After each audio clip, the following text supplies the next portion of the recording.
Bismillahirrahmanirrahim. Assalamualaikum warahmatullahi wabarakatuh. Saya Arini Tasya Semiring, mahasiswi Universitas Islam Negeri Sultan Toha Saifuddin Jambi, berasal dari program studi Manajemen Pendidikan Islam Fakultas Tarbiyah dan Keguruan dengan NIM 203190008. Di sini saya akan melakukan presentasi untuk memenuhi tugas ujian akhir semester mata kuliah metode penelitian dengan dosen pengampu Ibu Dian Nisa Istofa, SPD, MPDI. Baik, presentasi hari ini saya akan menjelaskan tentang instrumen penelitian dan teknik pengumpulan data. Nah, di sini saya membahas dua poin penting. Yang pertama yaitu pengertian instrumen penelitian dan yang kedua teknik pengumpulan data. Nah, di sini saya akan menjelaskan bagaimana pengertian instrumen penelitian menurut para ahli. Sebelumnya, perlu kita ketahui terlebih dahulu, singkatnya, pengertian dari instrumen penelitian adalah alat bantu yang digunakan untuk mendapatkan data dari penelitian. Tanpa instrumen, kamu tidak akan bisa mengumpulkan data yang diperlukan dalam penelitian. Bila datanya tidak ada, maka penelitian pun tidak bisa dilakukan. Kemudian perlu kita ketahui, pada dasarnya instrumen penelitian kualitatif dan kuantitatif itu berbeda. Tapi sebelum membahas perbedaan antara keduanya, ada baiknya kita simak terlebih dahulu pengertian instrumen dari menurut para ahli. Di sini saya akan menjelaskan pengertian instrumen penelitian dari para ahli. Nah, selanjutnya saya akan menjelaskan bagaimana pengertian instrumen penelitian menurut para ahli. Ada beberapa pendapat dari para ahli mengenai pengertian tersebut. Di sini ada pengertian dari Suharsimi Arikunto. Beliau mengatakan instrumen menurut Suharsimi adalah alat bantu yang digunakan oleh peneliti ketika mengumpulkan data. Tujuannya agar penelitian sistematis dan mudah. Yang kedua ada menurut Ibnu Hajar. Ibnu Hajar menjelaskan, instrumen penelitian merupakan alat ukur yang dipakai untuk mendapatkan informasi kuantitatif yang berisi variabel berkarakter dan objektif.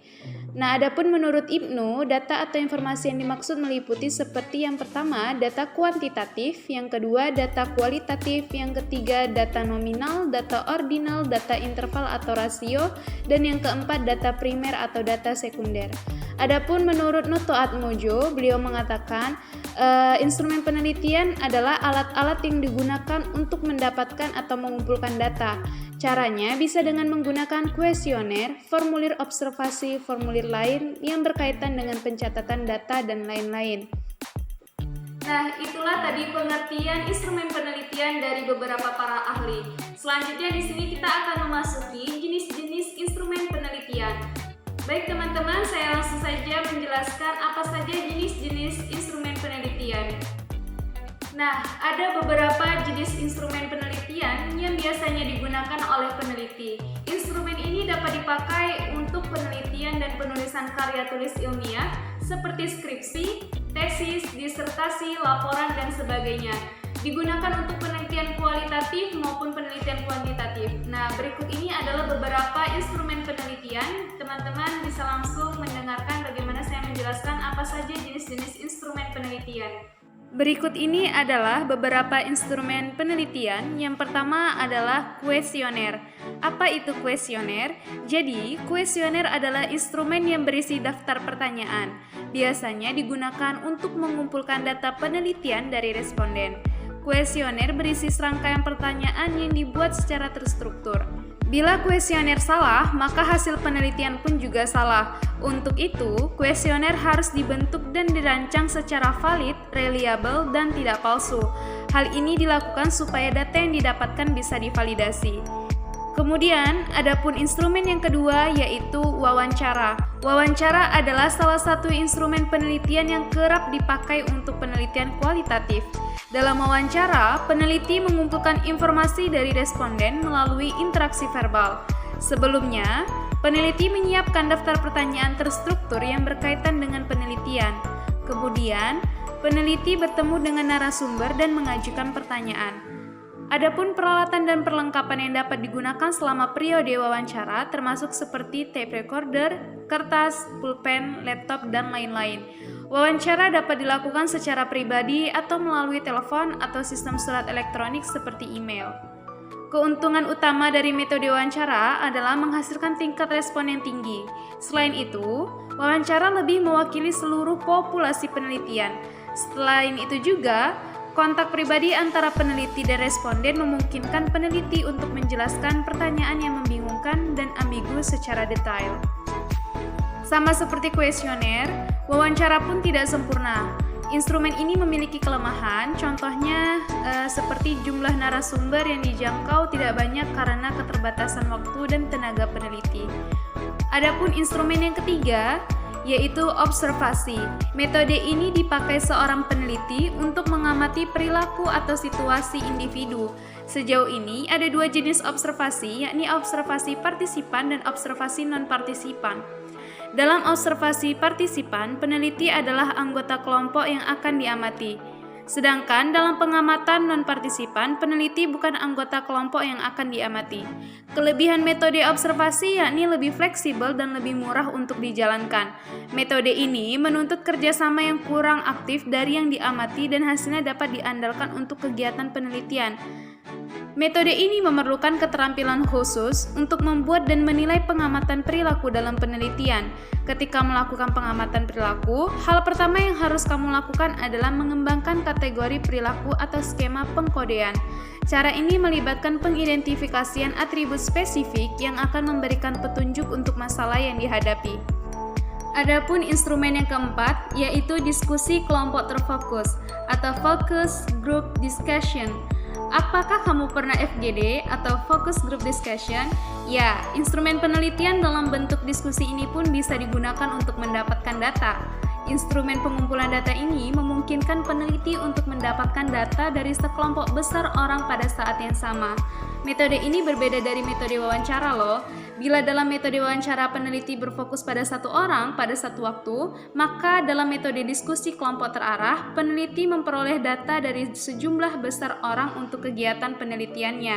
Biasanya, metode diskusi kelompok terarah sangat populer ketika melakukan penelitian yang berkaitan dengan behavioral atau perilaku. Dalam focus group discussion, seorang peneliti harus mengidentifikasi informan kunci yang dapat dihubungi. Tujuannya untuk memperoleh informasi yang layak tentang variabel yang dikaji dalam penelitian. Pendekatan ini digunakan untuk menghasilkan data penelitian kualitatif dalam menjelaskan suatu fenomena yang sedang diteliti atau diselidiki. Adapun instrumen yang kelima yaitu eksperimen atau percobaan.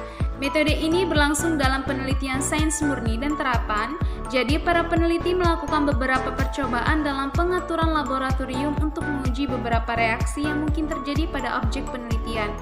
Kelebihan dari metode eksperimen adalah menghasilkan data langsung, hasilnya dapat bertahan dan bebas dari kesalahan jika dijalankan dengan baik dalam kondisi atau keadaan normal. Kelemahannya yaitu membutuhkan biaya yang cukup mahal, terlalu mahal. Bila dalam penelitian di laboratorium, maka bahan kimia yang digunakan dapat menyebabkan kerusakan permanen jika mereka ditangani dengan ceroboh. Nah, itulah tadi pengertian dari instrumen penelitian dan jenis-jenis instrumen penelitian. Semoga teman-teman dapat memahami apa itu instrumen penelitian dan apa saja jenis-jenis instrumen penelitian. Nah, selanjutnya di sini saya akan membahas tentang teknik pengumpulan data.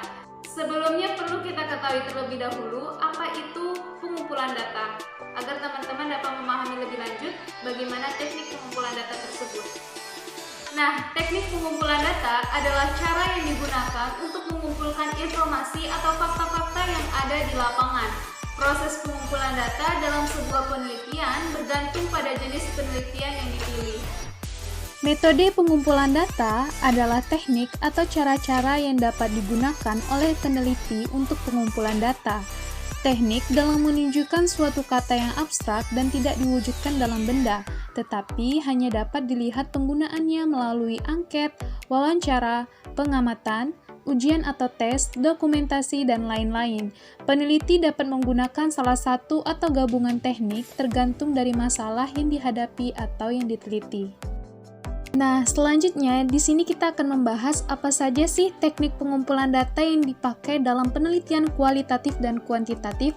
Yang pertama, kita membahas apa saja teknik pengumpulan data kualitatif.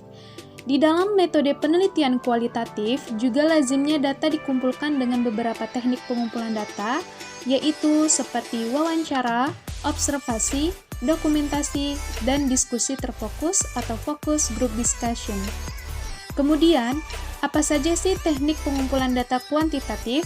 Nah, teknik pengumpulan data yang lazim digunakan dalam mengumpulkan informasi kuantitatif yaitu seperti kuesioner, wawancara terencana, tes, observasi terencana, inventarisasi, skala rating, dan ukuran biasa.